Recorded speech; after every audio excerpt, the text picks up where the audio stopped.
Quelle est donc l'importance pour une personne de devenir chrétienne? Merci de vous asseoir.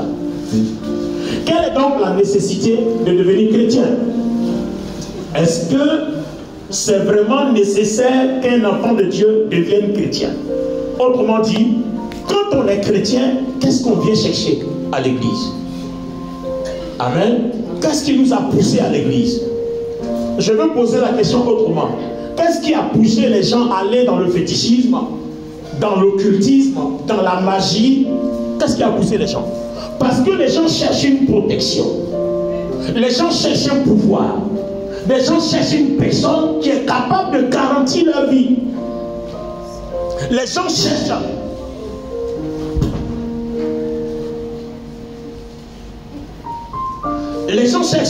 une bénédiction quelconque. Les gens cherchent une façon de mener leur vie en paix. Les gens veulent vivre en paix. Parce qu'il y a les forces du mal, il y a la méchanceté, il y a tout ce qui est destructeur autour de nous. Donc chacun a besoin de se protéger. Il y a des accidents qui tuent les gens, mais qui ne sont pas des accidents normaux. Il y a des accidents mystiques, dû à la sorcellerie, dû à beaucoup de choses. Il y a des gens qui étudient, qui ont eu de grands diplômes, mais malheureusement qui n'ont pas pu profiter du fruit de leur travail et qui sont morts à cause de la méchanceté des ténèbres ou alors de certaines personnes qui sont agents du diable. Donc chacun va vers une force qu'il peut trouver puissante pour garder, protéger sa vie. Donnez-moi votre amen bien. Donnez-moi votre amen fort. Alléluia. Alors, nous allons étudier ce qui s'est passé d'abord dans un premier temps entre le Seigneur et ses disciples. Qu'est-ce qui a dû se passer? On a vu que le Seigneur Jésus-Christ a été envoyé par Dieu le Père, car Dieu a tant aimé le monde qu'il a donné son Fils afin que quiconque croit en lui ne périsse point mais ait la vie. Donne-moi ton amen fort. Alléluia. Et le Seigneur est venu pour donner cette vie-là. Mais les amis, nous devons comprendre que la vie qu'il donne, c'est exactement la même position que toi et moi nous avons quand ses disciples sont auprès de lui. Parce qu'il a choisi 12 pour marcher avec eux. Et ces 12-là, il leur a donné quelque chose. Amen. Alors on va étudier tout ça et puis vous allez comprendre. On va aller dans Luc, le chapitre 9, le verset 1 à 2. Nous allons d'abord voir la mission des apôtres et la grâce qui les a accompagnés. Alors, il est écrit ici, dans ma version Osterval, puis, ayant assemblé ses 12 disciples, il leur donna puissance et autorité sur tous les démons et le pouvoir de guérir les maladies. Il les envoya donc annoncer le règne de Dieu. C'est fort, hein? C'est fort.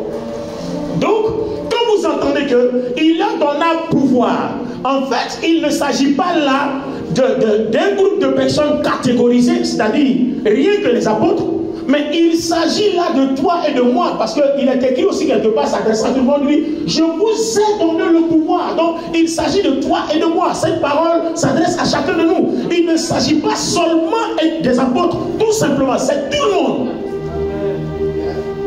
Donc, les apôtres ont reçu bel et bien le pouvoir de chasser les démons, de guérir les malades, d'opérer les miracles. Alors, les amis, on va voir maintenant dans Luc chapitre 9, les versets 6 et 10. On va voir si ce pouvoir-là a vraiment fonctionné quand les apôtres sont en leur mission. Amen. Par exemple, le grand maître s'en va à Korogo. On va prier pour lui pour l'envoyer à Korogo. Et puis, on va voir quand il va arriver à Korogo ce qu'il va venir nous dire. C'est exactement la même chose. Hein? Amen. C'est exactement la même chose. Il les envoie. Maintenant, il prie pour eux. Il dépose sur leur vie une grâce.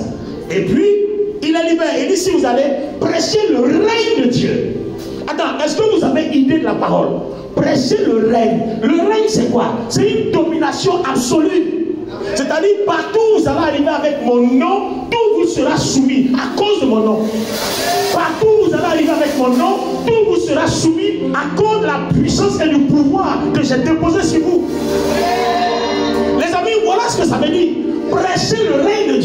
c'est présenter la dimension absolue de Dieu à l'humanité. Ah, ton amen est faible. Sois là avec moi parce que ta vie va changer ce matin. Amen.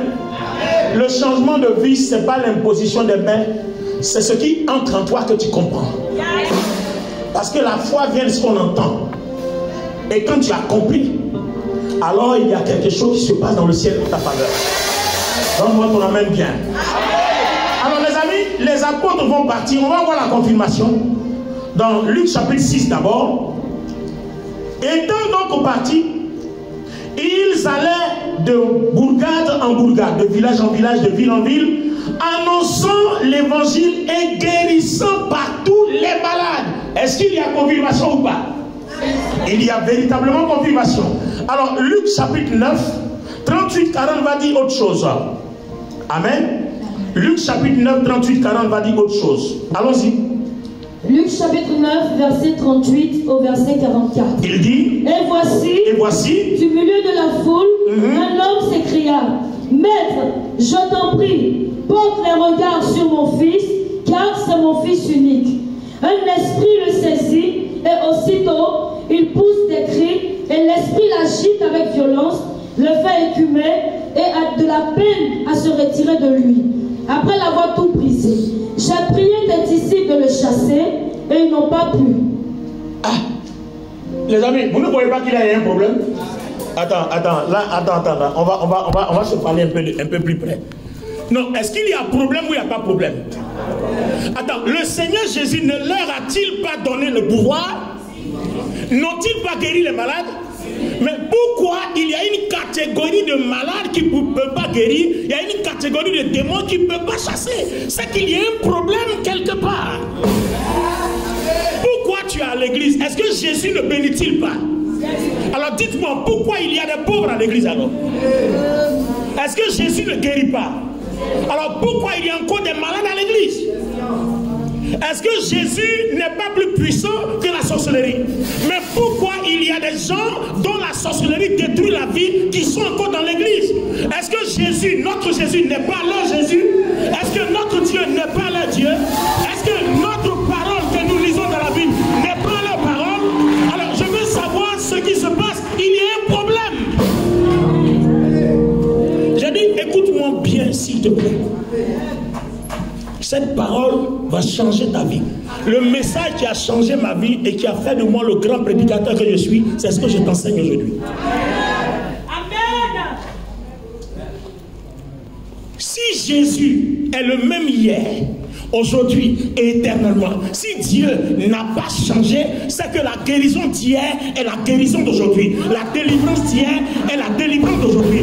La puissance d'hier est la puissance d'aujourd'hui. C'est cette même grâce qu'on a déposée sur eux.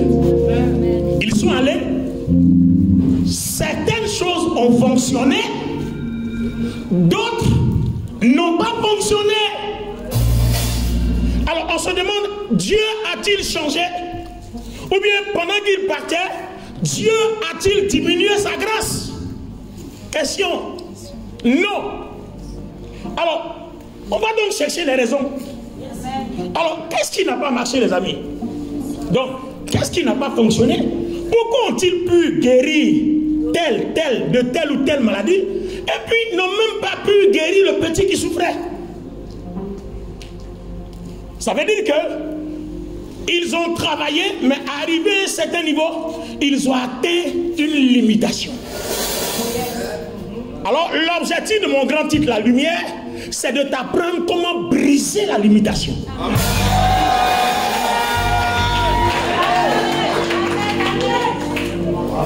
La grâce de Dieu est sur leur vie. Cependant, ils ont atteint un niveau qu'ils ne peuvent pas dépasser. Ils opèrent des miracles, les paralytiques marchent, les aveugles voient, mais il y a une certaine catégorie de paralytiques, d'aveugles qu'ils ne peuvent pas affronter. Pourquoi? Parce qu'ils ont atteint leur plafond, ils ont atteint leur limitation. Ils ont un niveau qu'ils ont atteint, ils ne peuvent pas bouger. Alors, qu'est-ce qui fait que ce niveau-là les a bloqués? Alors, comment faire donc pour dépasser ce niveau? Les amis, voilà mon message.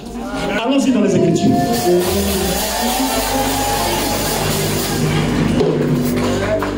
S'il te plaît, sois très attentif. Les messages que Dieu m'a recommandé de prêcher dans les derniers temps, c'est d'amener les gens au ciel. Je vous ai toujours dit, l'enlèvement de l'église n'est pas loin. Et pour ceux qui ne savent pas, écoutez bien les actualités.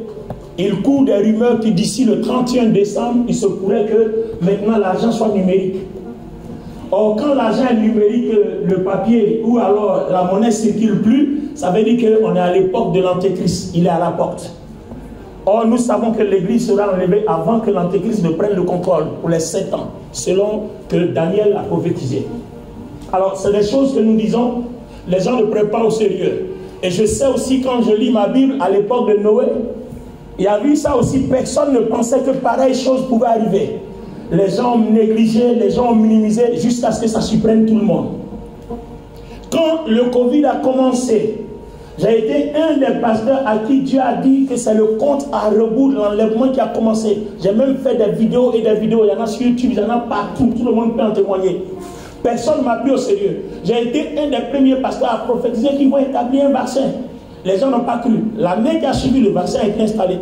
Et j'ai dit aux gens, on va dire que tu ne peux pas voyager sans le vaccin. Maintenant, vous savez, l'ennemi travaille. Hein. Ce côté-là, il l'a enlevé. Et puis tout le monde dit, oh, c'est venu, c'est passé. Mais l'ennemi travaille avec la ruse. C'est pour ça que tu dois ouvrir tes yeux. Le Seigneur m'a dit que la maladie du Covid est le compte à rebours de l'enlèvement et de l'entrée de l'Antichrist. Ça a commencé, ça va suivre son cours jusqu'à ce que les choses, le monde changeant, les choses se déplaçant, on arrive à un point nommé. J'ai suivi un documentaire qui est passé même sur les réseaux sociaux. On montre maintenant, on enseigne maintenant à l'école aux enfants à se masturber. On enseigne aux enfants à aimer, à s'aimer entre eux, à s'embrasser, à faire des choses. Bon, alors qu'avant, les gouvernements condamnaient, interdisaient ça. Et puis aujourd'hui, on autorise. Alors si on autorise ça, vous ne comprenez pas que le monde a changé, qu'il y a quelque chose qui est en train de prendre le dessus. Comprenez que le compte à rebours est lancé. Actuellement où je parle, on est dans une saison. Et Dieu apporte le réveil. Il faut qu'on ait nos robes lavées, qu'on ait nos lampes allumées, pour que la trompette ne nous supprime pas. Donc si tu vis dans le péché, abandonne ton péché. Si tu es rebelle, sors de là.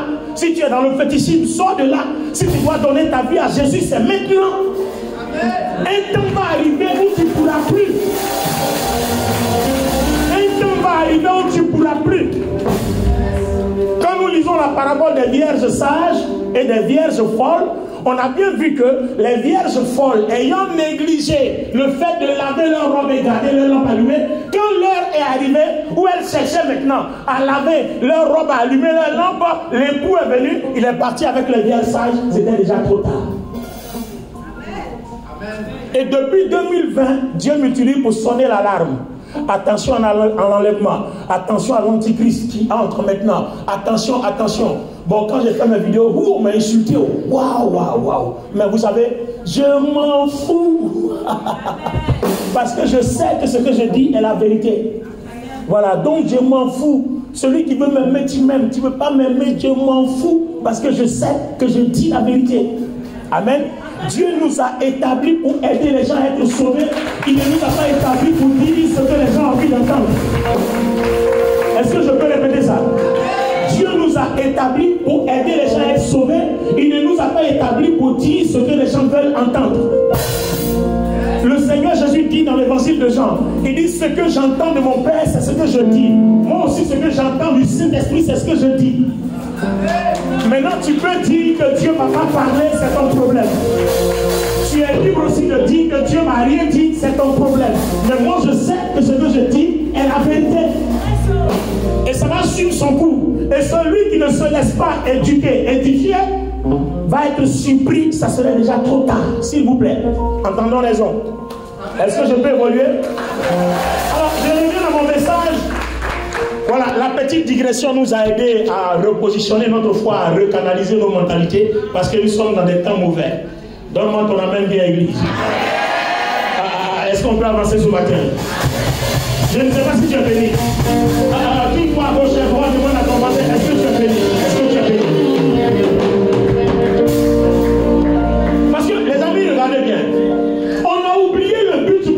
l'église aujourd'hui. Tout le monde vient à l'église pour chercher du travail, pour chercher de l'argent, pour chercher un mariage. Alors qu'on vient à l'église pour chercher le ciel. Et la Bible dit, c'est parce qu'on cherche le ciel que Dieu nous donne l'argent, le mariage, le travail. Parce que s'il ne nous donne pas ça, on risque de rater le ciel. Dieu est conscient de ça. Il est conscient de ça. Oh, nous, on a renversé. On met la charrue et puis on met les bœufs. C'est les bœufs qui tirent la charrue. Mais nous, on met les bœufs et puis on met la charrue devant. Mais qui envoie qui devant, qui envoie qui derrière? On a mélangé les choses. En cherchant le salut, Dieu pourvoit nos besoins. Il y a un homme qui a fait cette prière. Il dit, Seigneur, ne me donne pas trop pour que rien trop je t'oublie. Ne me donne pas moi aussi pour qu'en manquant, je dise que tu es incapable. Donne-moi ce qu'il faut à ma vie pour que ma vie te glorifie en toutes choses. Donne-moi ce qu'il me faut pour que ma vie te glorifie en toutes choses. Est-ce que quelqu'un peut dire amen dans cette salle? Alléluia. Si tu es avec moi, donne-moi un tonnerre d'acclamation. Au nom de Christ Jésus. Waouh. Alors, pousse-moi la gueule de joie, la gloire de Dieu. Comment ça va? Alors, notre message dit quoi? Qu'est-ce qui a fait que nos apôtres qui ont vu le Seigneur vis-à-vis sont limités? Quel était leur problème? Alors, allons-y chercher certaines raisons dans les Écritures. Waouh! Alors, on va voir la première raison. La première raison est dans Luc le chapitre 9, verset 41. Race incrédule et perverse, répondit Jésus. Jusqu'à quand serai-je avec vous et vous supporterai-je? Amène ici ton fils. Maintenant, lis-moi la version 40, Luc chapitre 9, la version 41, mais cette fois-ci, la version parole de vie. Parce que version Osterval dit, ô race incrédule et perverse. Maintenant, la version parole de vie dit, vous, allons-y. Vous les gens d'aujourd'hui, vous n'avez pas la foi. Vous n'avez pas la foi. Et vous faites le mal. Et vous faites le mal. Ah, il y a quelque chose qui est sorti, les amis. Il y a quelque chose qui est sorti, les amis. Donc, vous, les gens d'aujourd'hui, vous faites le mal. Donc, quand vous faites le mal, la puissance de Dieu ne peut qu'être limitée parce que Dieu ne peut pas accorder un grand pouvoir illimité à une personne susceptible de faire le mal. Je peux répéter? Dieu ne peut pas donner à quelqu'un un pouvoir illimité, un pouvoir qui n'est pas plafonné, qui n'est pas bloqué, qui n'est pas limité. Dieu ne peut pas le donner à quelqu'un qui est susceptible de faire le mal. Parce que si celui-ci est énervé, que va-t-il se passer pour des gens qui sont en face de lui? Quelqu'un qui n'a pas le contrôle de soi-même, qui bavarde à tout vent, qui est capable de maudire pour un rien, qui est capable de dire toutes sortes de choses, alors que nous savons que la parole de Dieu est puissante, plus acérée qu'une épée à double tranchant, capable de séparer moelle et jointure. Il suffit d'une seule parole, et il dit que le feu descend, et le feu descend. Imaginez-vous, vous déposez une telle puissance dans la main d'un nerveux, d'un coléreux, de quelqu'un qui n'aime pas Dieu, qui n'aime pas son prochain. Les amis, question, que se passera-t-il à chaque moment de ses frustrations ou de ses énervements? Il y a même un exemple dans la Bible. Laissez-moi vous la donner. Hey. Est-ce que la parole te fait du bien? Est-ce que la parole te fait du bien? Vous comprenez pourquoi dans la vie chrétienne, certains chrétiens crient, Seigneur, bénis-moi, mais la bénédiction vient goutte, goutte, goutte, goutte. La bénédiction n'est pas versée. La bénédiction n'est pas abondante. Elle vient goutte après goutte. Pourquoi? Parce que s'il dispose une telle grâce sur ta vie, toi comme ça, hey, kilodé, que se passera-t-il? Quand tu apprendras qu'on t'a critiqué, que se passera-t-il? Quand tu apprendras que tel ou tel ne t'aime pas, que se passera-t-il? Quand tu apprendras que tel ou tel t'a calomnié, que se passera-t-il? première fois que tu seras mécontent, que se passera-t-il? C'est pour ça que dans le concert des nations, évidemment, toutes les nations n'ont pas droit à l'armement nucléaire. Ah, je me souviens qu'un président d'Iran avait dit que dans son mécontentement, il avait dit même qu'il fallait que Israël soit rayé de la carte. À ce moment précis, l'Iran n'avait pas encore l'arme nucléaire. Alors je me pose la question, si à ce moment précis de sa colère et de son expression, l'Iran disposait de cette arme nucléaire au-dessus de toutes les nations, est-ce que Israël existerait encore aujourd'hui?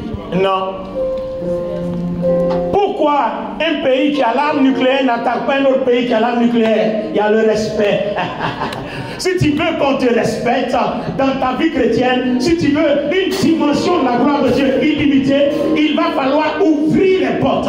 Il va falloir te disposer. Si tu veux que les ténèbres chient devant toi, si tu veux que les œuvres du diable s'arrêtent devant toi, il va falloir une autre prédisposition spirituelle et surnaturelle.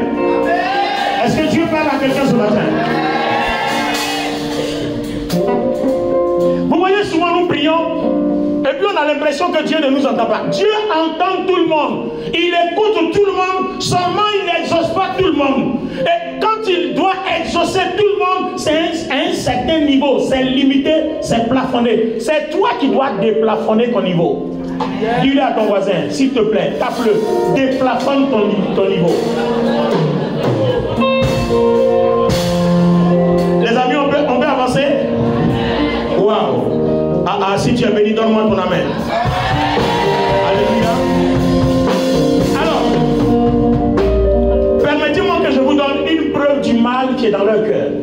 Lis avec moi Luc le chapitre 9, les versets 51 jusqu'à 56. Je vais vous seulement donner une preuve du mal dans leur cœur. Lorsque le temps où il devait être enlevé du monde approcha. Donc, le temps où le Seigneur devait être crucifié à la croix approcha, le temps où le Seigneur devait être enlevé de la terre approcha, il s'est passé quoi?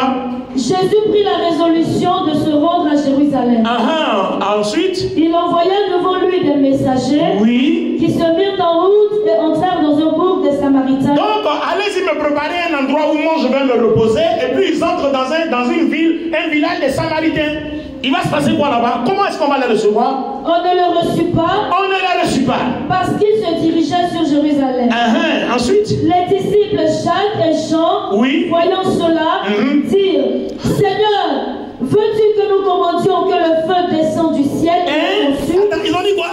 Veux-tu que nous commandions que le feu descende du ciel et les consume? Attends, ils ont dit quoi? Veux-tu que nous commandions que le feu descende du ciel et les consume? Bon, les amis, vous-même vous êtes témoins. Hein? Bon, moi j'ai ma maison. Parce que tu as dit tu veux rentrer. J'ai dit non. Donc le feu doit descendre du ciel pour me consumer. Bon, une personne comme ça, tu lui as donné l'arme nucléaire. Mais il fait quoi au monde entier? Le jour, il n'est pas content. Il se lève le matin, il est de mauvaise humeur. Tous ceux qui le dérangent doivent disparaître. Vous comprenez pourquoi l'onction à une certaine dimension n'est pas accordée à tout le monde. Même la bénédiction financière à une certaine dimension n'est pas accordée à tout le monde. Le fils prodige n'était pas encore prêt. Et il a réclamé son héritage. Mais qu'est-ce qu'il a fait? Son frère dit: ton enfant qui allait dépenser ses milliards avec les prostituées. Alors que Dieu devait attendre, enfin l'enfant devait attendre jusqu'à ce qu'il soit délivré de cet esprit-là avant de réclamer son milliard. Donc Dieu ne te donnera pas les milliards parce que les prostituées vont te les manger au lieu de construire ton avenir. Donc il y a des bénédictions que Dieu te donnera que lorsque tu seras délivré. Ah, est-ce que je parle à quelqu'un?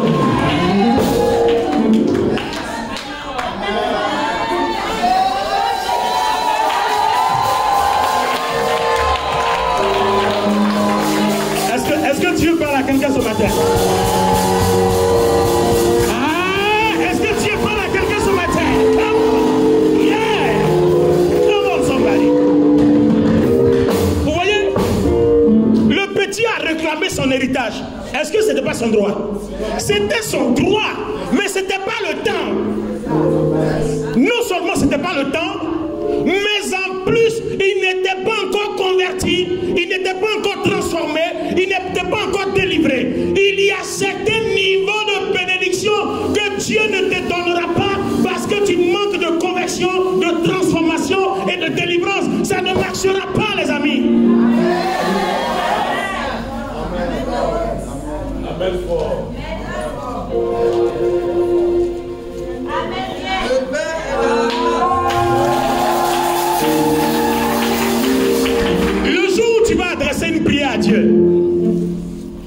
Dieu ne va pas t'exaucer, il ne faut pas penser qu'il ne t'aime pas. Il t'aime bien même. Il t'aime au point qu'il ne doit pas te donner, parce que s'il te donne, ça va te tuer à cause de ton manque de transformation. Je peux vous donner un mystère dans les Écritures. Nous tous à l'époque, quand on prêchait, on a dit, oh, Dieu a chassé Adam et Ève parce qu'ils ont péché, il les a chassés du jardin d'Éden. On a prêché. Mais aujourd'hui, avec un peu de recul, amen, parce que vous savez, notre niveau spirituel ne va pas être le même, on avance. Et Dieu m'a fait la grâce d'avancer un peu, et puis je suis repassé par le même verset. Et puis Dieu me dit, petit, arrête-toi là. Puis je m'arrête là, et puis je constate que quand Dieu a créé le monde, les animaux, les lions, serpents, tout ce qui était dangereux était soumis à l'homme parce qu'il n'y avait pas le péché. Donc quand l'homme pêche, que le mal entre dans les animaux, si Adam reste dans le jardin, lui-même sa vie est en danger.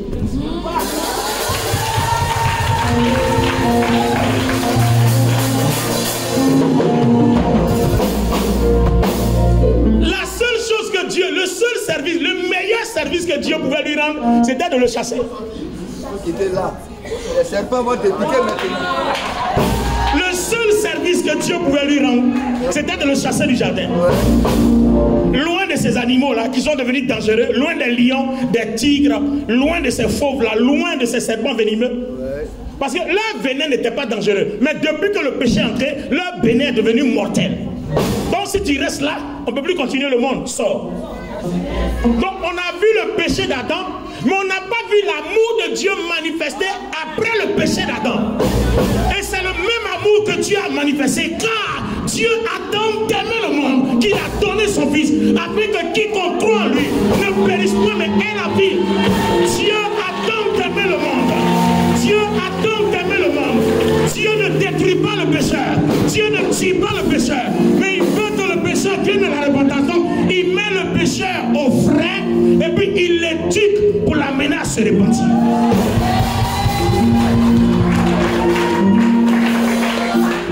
La chose ressemble à une punition. Mais avec un œil spirituel, on voit là l'amour de Dieu. Dieu ne tue pas le pécheur, mais il préserve le pécheur. Il lui donne l'opportunité de se repentir. Il lui donne l'opportunité de se racheter.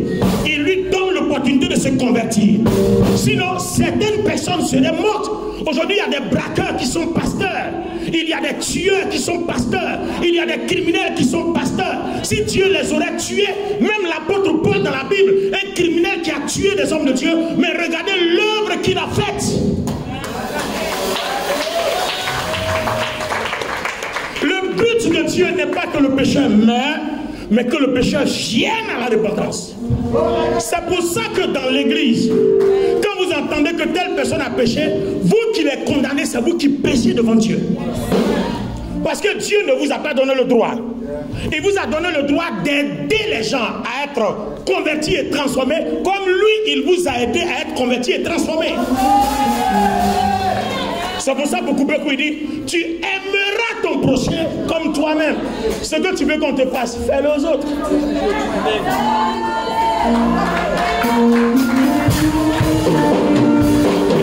Alléluia.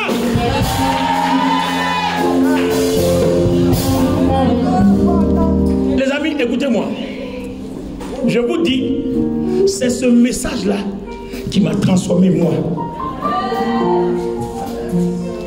C'est ce message-là qui m'a délivré et qui a fait de moi l'homme que je suis. Si je suis fort aujourd'hui dans le spirituel, c'est ce message-là. À un moment donné, je me suis assis et puis j'ai commencé à ressasser mes limitations. Et puis, Olivier Boni, tu es limité ici, tu es limité là, tu es limité là, tu es limité là. Va dans la présence de Dieu, va chercher ta délivrance. Amen. Parce que tant que beaucoup de choses ne sont pas fonctionnelles dans ta vie, il y a une certaine gloire de Dieu que ta vie ne verra jamais. Tu seras là, les gens vont rendre des témoignages glorieux devant toi. Et puis toi, tes témoins, non, il y avait mal à l'orteil, et puis Dieu m'a guéri. Bon, ok. Dieu est un Dieu de gloire. D'accord, merci Seigneur d'avoir guéri son orteil. À côté de toi, quelqu'un vient. Mon œil ne voyait plus. J'étais aveugle d'un œil. Jésus a ouvert mon œil. Puis tout le monde dit wow. Et puis tu es arrêté à côté là. Seigneur, à quand mon tour? Mais attends, il faut briser tes limitations. Ton tour va venir quand tu vas briser tes limitations. Ton tour va venir quand tu vas ouvrir les portes. Ton tour va venir quand tu vas bousculer ta vie. Ton tour va venir quand tu vas te remettre en cause. Ton problème, c'est que tu ne te remets jamais en cause. Les autres sont toujours responsables de tes problèmes.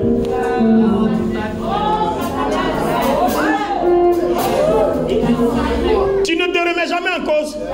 Tout le monde est responsable de problèmes. Oui, on ne m'aime pas. Oui, on ne m'aime pas. Oui, lui, il a fait ceci. On m'a fait comme ci. On a fait comme ça. On a fait comme ça. D'accord, bon, on a qu'à s'asseoir et puis on a qu'à voir même ce qui se passe même. Asseyons-nous et puis vérifions bien. Il se passe quoi dans la cité? Alléluia. Quand vous n'avez rien fait qu'on vous calomnie, Jésus dit c'est une bénédiction. C'est pour ça que si tu sais que tu ne te reproches rien, celui qui parle là, on s'en fout.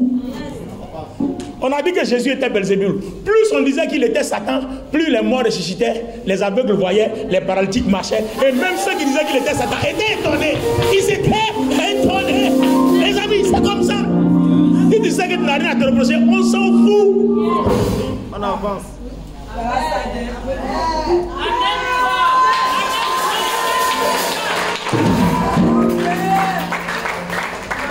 Bon, je termine la première partie.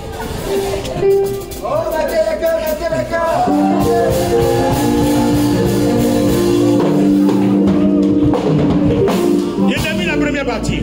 Waouh. Amen.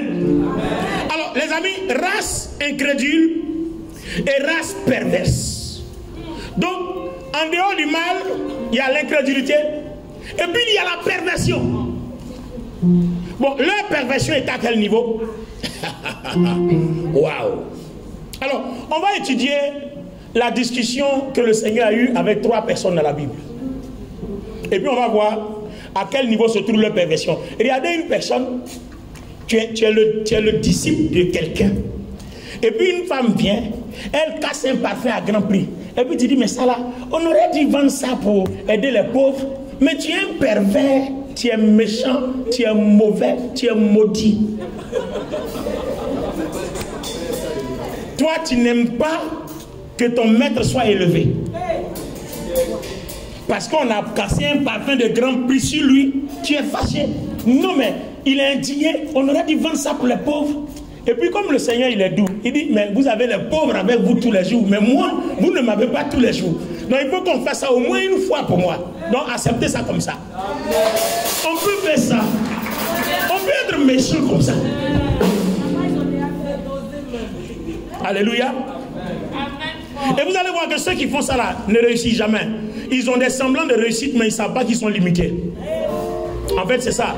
Et après, ça finit dans le désastre. C'est malheureux, quoi.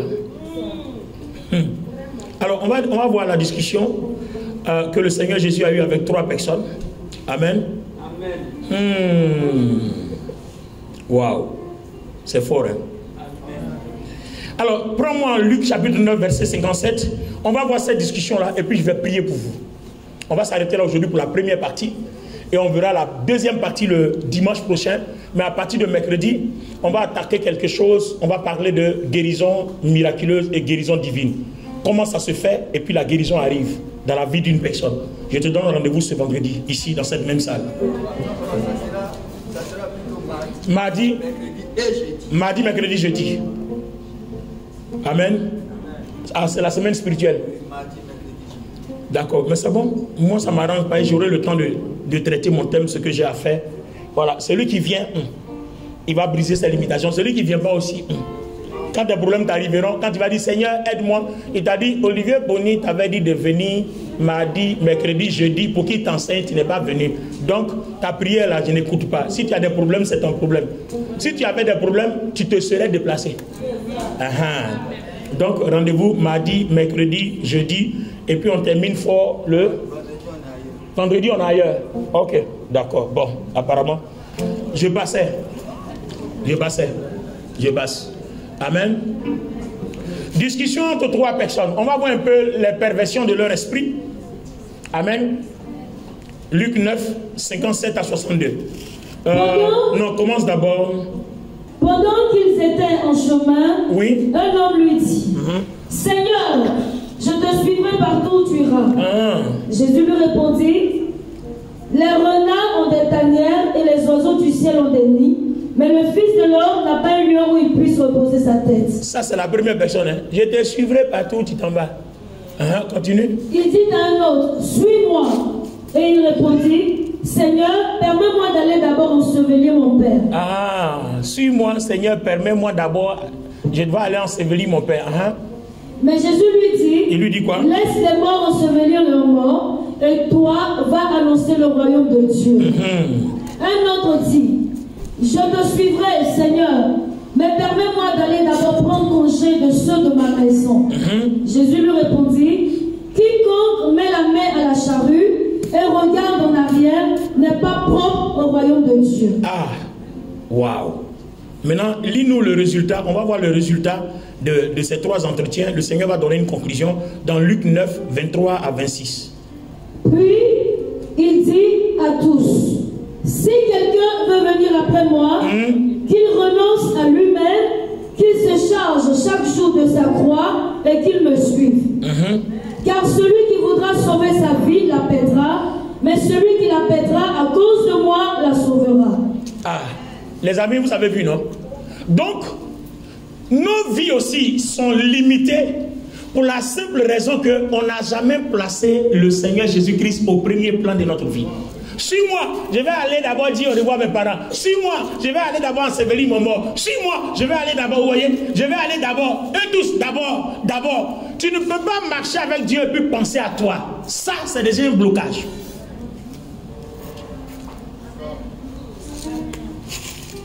Dieu a parlé? Non, est-ce que Dieu parle? Tu ne peux pas marcher avec le Seigneur et puis te mettre toi-même au premier plan. Celui qui sait porter sa croix en mettant Jésus au premier plan, celui-là a débloqué quelque chose pour aller vers un niveau supérieur. Si quelqu'un veut me suivre, qu'il se charge de sa croix et qu'il me suive. Se charger de sa croix, ça veut dire beaucoup de choses. Il y a des gens, il suffit qu'il y ait le petit mal de tête. Non, je ne peux pas venir à l'église, j'ai mal à la tête. Pourtant, en semaine, il a le mal de tête, mais il va au travail parce qu'il a besoin de son argent pour lui-même. Donc, vous voyez un peu la différence? Il a mal à la tête, il ne peut pas chanter, il ne peut pas prêcher, il ne peut pas s'asseoir pour louer, il ne peut pas adorer. Mais il s'en va au travail, son patron crie sur lui et puis il dit oui chef, parce qu'il y a son argent après. Vous voyez, donc mettre Dieu au premier plan, ça dépend. Il y a plusieurs modules. Ça dépend. Donne-moi ton amen bien. Voilà, je ne sais pas si tu continues de m'aimer encore. Voilà, le Seigneur Jésus dit ce qu'il dit, c'est ce qu'il entend du Père. Moi aussi, ce que je dis, c'est ce que j'entends de mon Seigneur. Voilà, c'est ce que le Seigneur me dit là, c'est ce que je dis. Donne-moi ton amen fort. Donne-moi un amen puissant. Je peux avoir ton amen glorieux ce matin.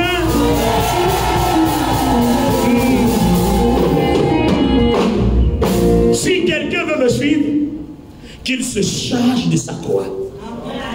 Ça veut dire que peu importe la situation dans laquelle tu es impliqué ou la situation qui prévaut, Dieu d'abord. C'est pas ce qui s'est passé entre Élie et la veuve de Sarepta. Il est arrivé, il dit donne-moi à manger. La femme dit il n'y a qu'un petit fond d'huile, un petit fond de farine. Alors que Dieu a dit à Élie, va chez la veuve. J'ai ordonné à la veuve de te nourrir. Dieu a bien dit, j'ai ordonné à la veuve de te nourrir. Mais la veuve dit, le raisonnement de la veuve montre qu'on a l'impression que Élie a mal entendu la voix de Dieu. Dieu dit, j'ai ordonné. Elle arrive et dit, il n'y a que. Alors, quand Dieu a ordonné, il n'y a que là, ça vient en contradiction pour dire que Dieu n'a pas parlé. Parce que ici, si tu avais parlé, il n'y aurait pas que. C'est clair. Est-ce que quelqu'un peut dire amen à ça? Si Dieu t'avait parlé, il n'y aurait pas que. Donc vous voyez que souvent, la parole de Dieu, quand nous l'entendons, on a l'impression que c'est un acquis, mais il va falloir y ajouter une démonstration. Amen. Heureusement que Élie n'était pas du genre à se laisser faire. Ce qu'il a entendu, il a entendu. Il dit, hey femme, donne-moi à manger d'abord. Voilà. Ça dit Dieu d'abord. Et puis toi ensuite. Parce que Dieu, en m'envoyant chez toi, c'est parce qu'en le plaçant en première position dans ta vie là va vaincre la famine. Amen. Il y a la famine chez toi, il n'y a pas à manger. Donc il m'a envoyé chez toi pour que, en le plaçant en première position, tu puisses briser la limitation que la famine a imposée. Amen. Vous voyez, placer Dieu en premier plan, ça brise certaines limitations. La famine où même les riches n'avaient pas à manger, la famine a été brisée parce que la femme a placé Dieu en premier plan. Elle dit, mon enfant et moi on va manger et puis après on va mourir. Elle lui dit, donne-moi d'abord. D'abord. Regarde ton voisin, puis fais-lui un beau sourire. Le plus beau sourire que tu n'as jamais fait un amour. Et puis dis-lui d'abord, Dieu d'abord. God first. Dieu d'abord. Maintenant vous voyez un peu. Comme le Seigneur a dit aux disciples, race incrédule et perverse. Quand vous mettez Dieu d'abord, vos amis qui ne connaissent pas Dieu, vous êtes fous. On vous escroque à l'église, on vous exploite à l'église, on vous fait ceci. Si toi-même tu es fou, c'est là que tu vas les écouter. Parce que celui qui ne sait pas qu'on dit Dieu d'abord, lui te parle, à toi de lui dire non, hein, c'est vrai que ça ressemble à la folie, mais quand on met Dieu d'abord comme la veuve de Sarepta, il y a à manger en pleine famine dans ma maison.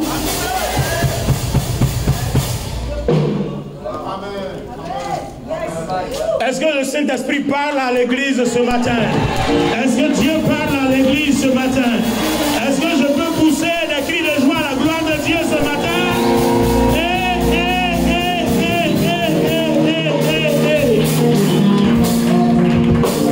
Yes, oh.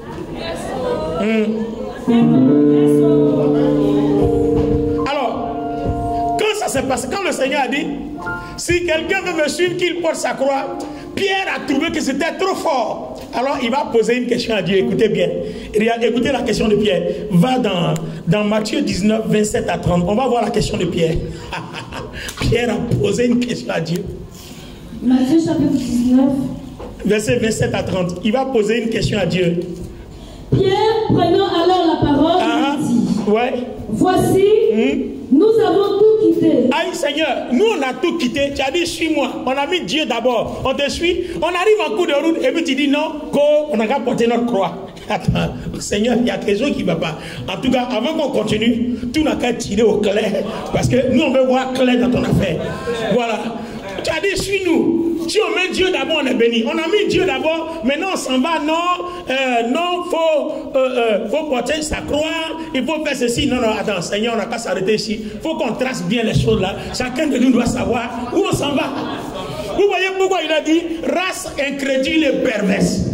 Vos pensées sont trop mauvaises, vos pensées sont trop tordues pour que ma puissance qui est sur vous puisse agir de façon illimitée. C'est pour ça que vous avez des blocages. Si on t'a dit suis-moi, tais-toi et suis-moi. Ce qui est devant là, tu vas voir. Tu te soucies de ce que tu vas manger. Le Seigneur va lui donner sa réponse. Continue. Jésus leur répondit. Il répondit. Je vous le dis en vérité. Je vous le dis en vérité, en vérité. Quand le Fils de l'homme, au renouvellement de toutes choses, sera assis sur le trône de sa gloire. Oui. Vous qui m'avez suivi, vous serez de même assis sur 12 trônes et vous jugerez les 12 tribus d'Israël. Ça veut dire que le fait même que vous ayez mis Dieu en première position, vous êtes les privilégiés dans le royaume de Dieu. Amen. Ça fait un. Mais ça, c'est dans le royaume de Dieu. Hein. Maintenant, sur la terre ici, il y a aussi quelque chose pour vous. Allons-y. Et quiconque aura quitté à cause de mon nom ses frères ou ses soeurs, ou son père ou sa mère, ou sa femme ou ses enfants, ou ses terres ou ses maisons, recevra le centuple et héritera la vie éternelle.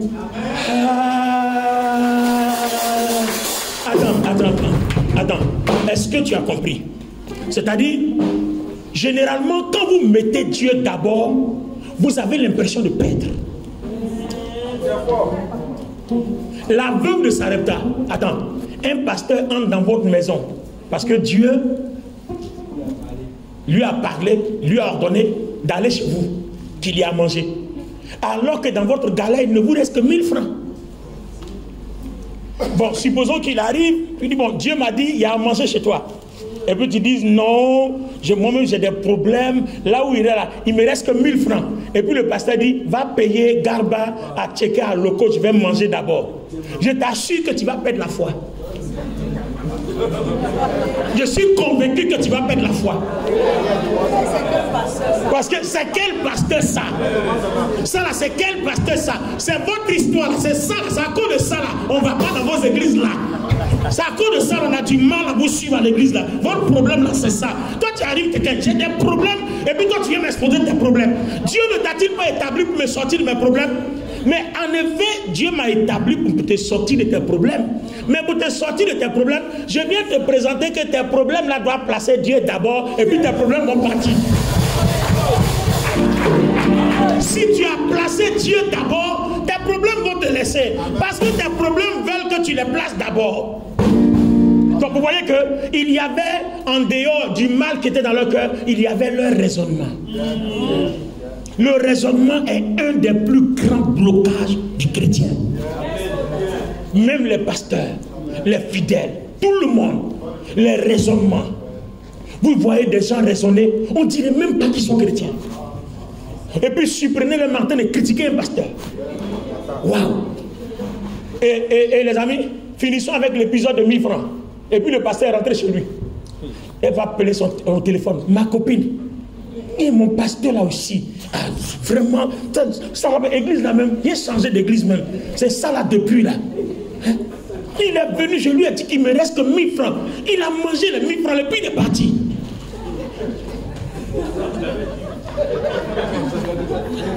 Alors ça là, demain quand il est arrivé à l'église, on me dit non, il faut payer ce dîme, il faut faire ceci, il faut cotiser, il n'y a pas d'électricité, il n'y a pas ceci, il y a les factures, mais tu as mangé les 1000 francs là. Je n'ai même pas transformé par là l'église. Ça là c'est quoi ça? Les raisonnements. Et c'est la même chose, c'est comme ça que les disciples, les apôtres là, raisonnaient qu'ils étaient autour du Seigneur. On casse un parfum d'albâtre cher, mais ça on aurait dit vendre ça aux pauvres. Attends, parfum là c'est pour toi.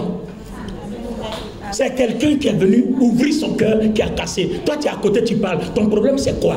Toi tu as parfum. Non, donc tais-toi.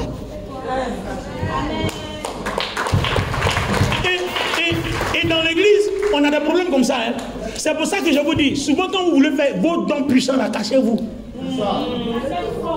Quand tu as envie de faire un don puissant, cache-toi, parce que les conseils des gens là vont faire que tu vas perdre ta bénédiction. Parce que quelqu'un m'avait dit, qui est? Tu lui as donné ça là, lui là. Qui est? Tu lui as donné ça là. Il n'a pas bien compris la partie là.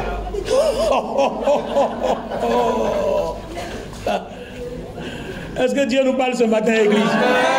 Non, est-ce que Dieu nous parle ce matin? Dis-moi ton amen bien. Est-ce que Dieu nous parle ce matin? S'il y a des choses que tu ne dois pas montrer à tout le monde, dans ta communion et ta relation avec Dieu, il y a des choses qu'on ne montre pas, qu'on ne dit pas à tout le monde. Parce que certaines personnes sont des casseuses de foi, des briseurs de réveil spirituel. Les gens vont tuer ton engagement. Alors que la Bible est claire, Dieu d'abord. Amen. Et ça ne changera pas. C'est-à-dire que tu sois content, que tu ne sois pas content, Dieu ne va pas changer ça à cause de toi. Parce qu'il y a beaucoup qui appliquent ça. Donc ce n'est pas à cause de toi seul, il va renverser. Beaucoup appliquent ça. Et puis ça marche. Donc toi seul, parce que tu n'as pas envie d'être transformé, on doit changer. On ne peut pas changer. La parole de Dieu est immuable, elle ne change pas. C'est toi qui dois changer. Amen. Parce que Dieu est le même, hier, aujourd'hui, éternellement. Mais toi, tu dois changer. Toi, hier, tu étais pas flotteur, pas flotteuse. Aujourd'hui, tu dois aussi être quelqu'un de bien. Vous voyez, il faut changer. C'est toi qui étais menteur, menteuse hier, et c'est toi qu'on demande de changer. Dieu n'a jamais menti. Dieu a toujours, il a toujours été la même personne, le même. Amen. Maintenant, le Seigneur dit, Pierre, j'ai compris ce que tu as dit. Hein. Seulement ce que tu ne sais pas, c'est que moi-même, j'ai déjà prévu ça. Quand je te dis, mets Dieu d'abord, j'ai prévu que tous ceux qui mettent Dieu d'abord, là, ils moissonnent le centuple de ce qu'ils sacrifient, même le peu. Ils vont moissonner le centuple, mais pourvu qu'ils le fassent de bon cœur. Pas en murmurant. Parce que si tu l'as fait, que tu as murmuré, tu as perdu.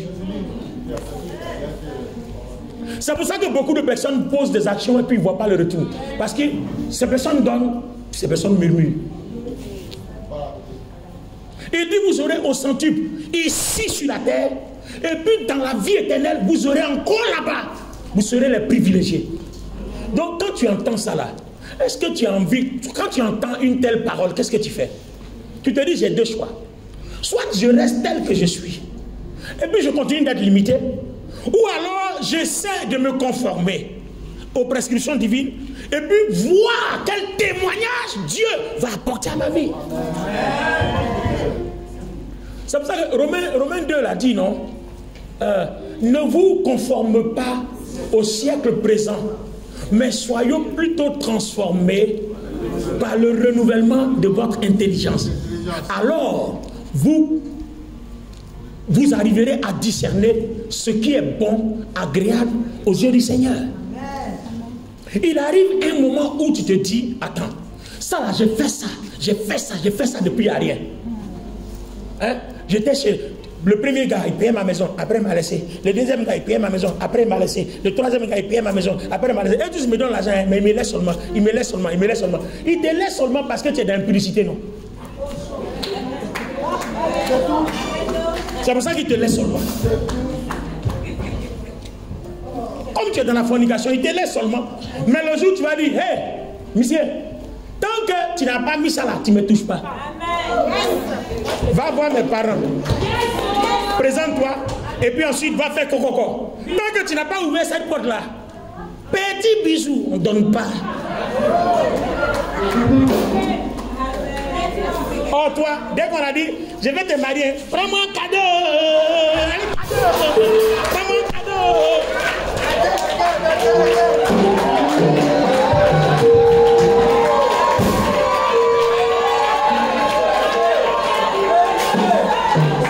Vous voyez, c'est tout ça là qui crée les limitations. Attends, il t'a simplement dit qu'il t'aime. Ça là, je t'aime là, non? Ça là, on attend ça 1000 fois dans la rue chaque jour.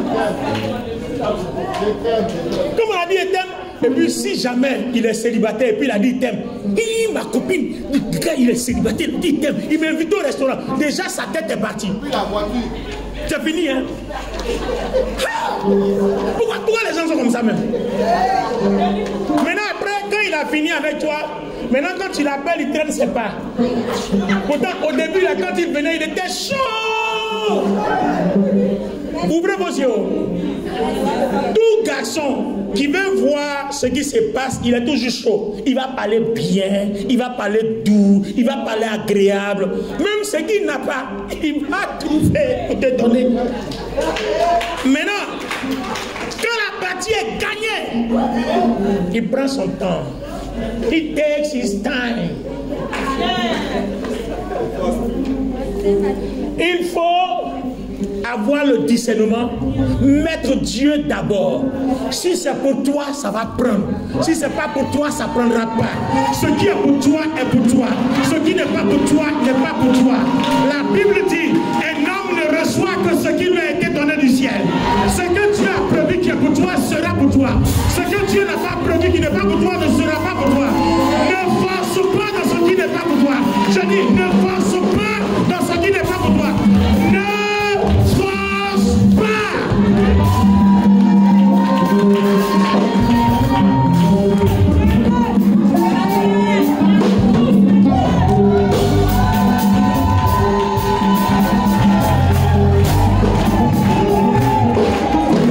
Alléluia.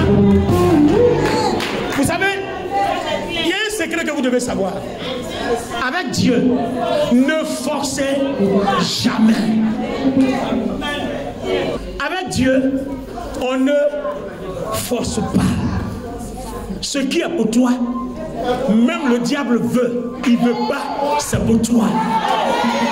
Est-ce que tu entends ce que je dis? Je dis ce qui est pour toi. Les sorciers veulent, ils ne veulent pas, c'est pour toi. Par contre, ce qui n'est pas à toi, quand tu forces, ça t'abuse et ça te lâche. Les gens vont abuser de toi, ils vont te lâcher. Donc avant de vous engager dans quoi que ce soit, soyez sûr que c'est pour vous. Quand tu es sûr que c'est pour toi, tu t'engages. Ça c'est un conseil précieux que je te donne. Sinon si tu continues, oui c'est une opportunité, c'est une opportunité. Il y a des opportunités qui tuent. Je vous dis qu'il y a des opportunités qui tuent. Ce n'est pas toutes les opportunités qu'on prend, parce que toutes les opportunités ne sont pas créées pour toi. La Bible dit, un homme ne reçoit que ce qui lui a été donné du ciel. Donc quand tu te retrouves en face de quelqu'un, sois sûr que c'est ce qu'on t'a donné du ciel. Amen. Amen, amen, amen. C'est des paroles dures à prendre, mais quand vous mettez Dieu à l'épreuve, ça marche. Amen. C'est ton courage et ta détermination pour mettre Dieu à l'épreuve, là, c'est ce qui manque. Sinon, quand tu mets Dieu à l'épreuve, ça marche toujours. Amen, amen. Éprouvez toujours ce qui est en face de vous. Si c'est pour vous, ça prendra. Mais si ce n'est pas pour vous, c'est que ça vous fera mal, tôt ou tard. Ce qui n'est pas pour toi ne fera que te blesser, tôt ou tard. Je dis, ce qui n'est pas à toi ne fera que te meurtrir, tôt ou tard. Je dis, ce qui n'est pas à toi ne fera que te faire couler des larmes, tôt ou tard. Prends ce qui est à toi. Et avant de prendre, sois sûr que Dieu te l'a donné. Amen. Yes. Amen.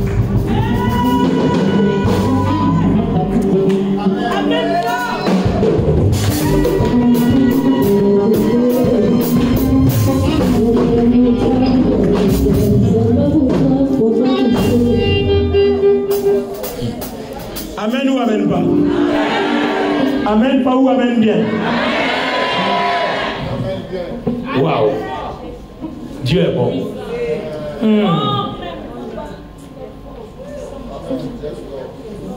Waouh!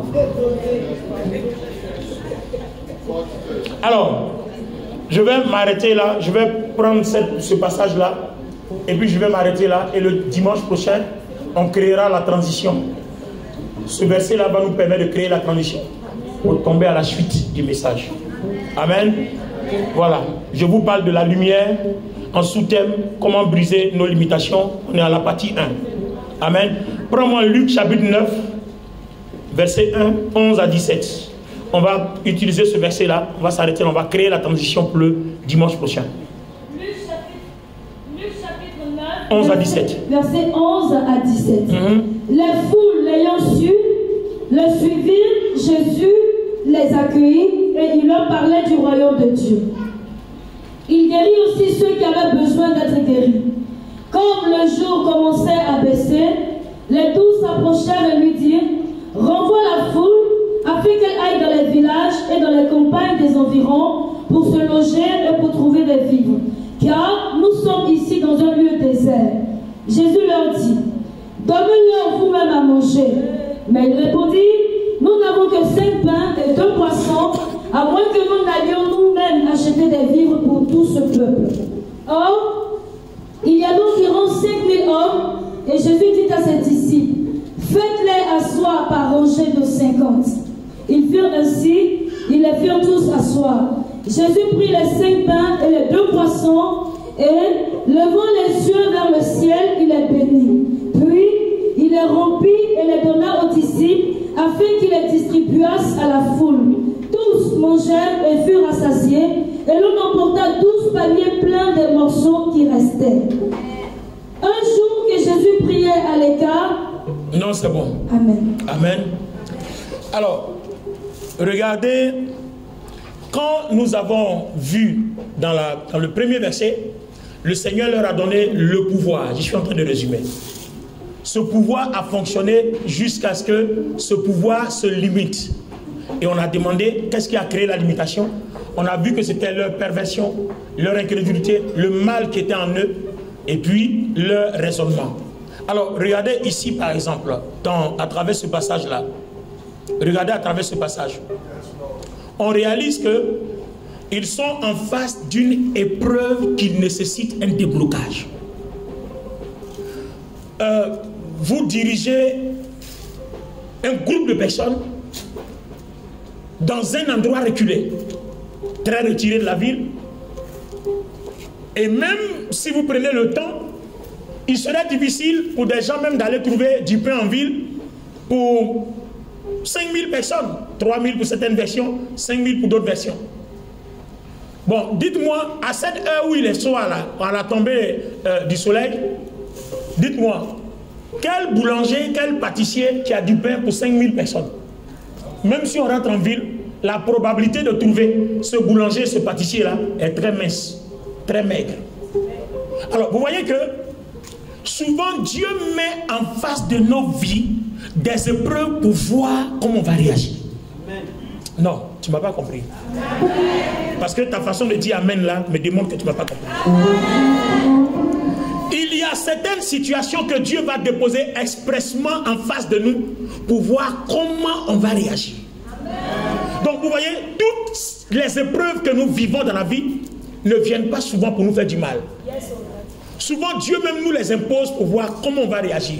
Et notre réaction déterminera ou bien définira si Dieu doit nous porter au niveau supérieur ou alors nous maintenir dans le statu quo.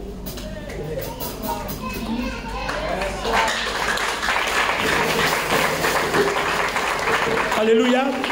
C'est-à-dire le résultat de notre réaction en face de l'épreuve définira si Dieu doit débloquer la limitation pour nous porter au niveau supérieur ou alors nous laisser là où on est. Donc vous comprenez que tant que vous n'avez pas passé ces tests-là avec aptitude, tant que vous n'avez pas prouvé que vous êtes transformé, délivré, assez intelligent, assez sage pour manipuler des choses puissantes et glorieuses, le Seigneur ne vous portera pas au niveau supérieur.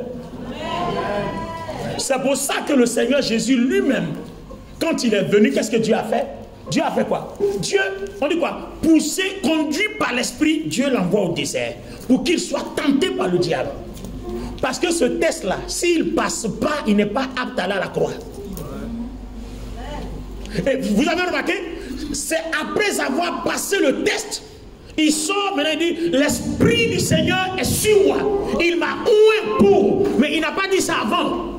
C'est après le test, dès qu'il est apte, dès qu'il est prêt, il dit l'Esprit est sur moi, il m'a oué pour guérir, il m'a oué pour délivrer, il m'a oué pour libérer. Allons-y à la croix, parce que le temps est arrivé d'aller à la croix. Il y a certaines hauteurs, certaines dimensions, certaines gloires que Dieu ne vous donnera pas parce que vous n'êtes pas encore prêt, vous n'avez pas encore démontré par votre réaction, par votre aptitude que Dieu doit vous élever jusqu'à ce niveau-là. La balle est dans ton camp, mon ami. La balle est dans ton camp, ma soeur. À toi de remuer, de bouger tout. À toi de démontrer que tu es prêt, que ce que tu as demandé à Dieu, il est temps qu'il te l'accorde.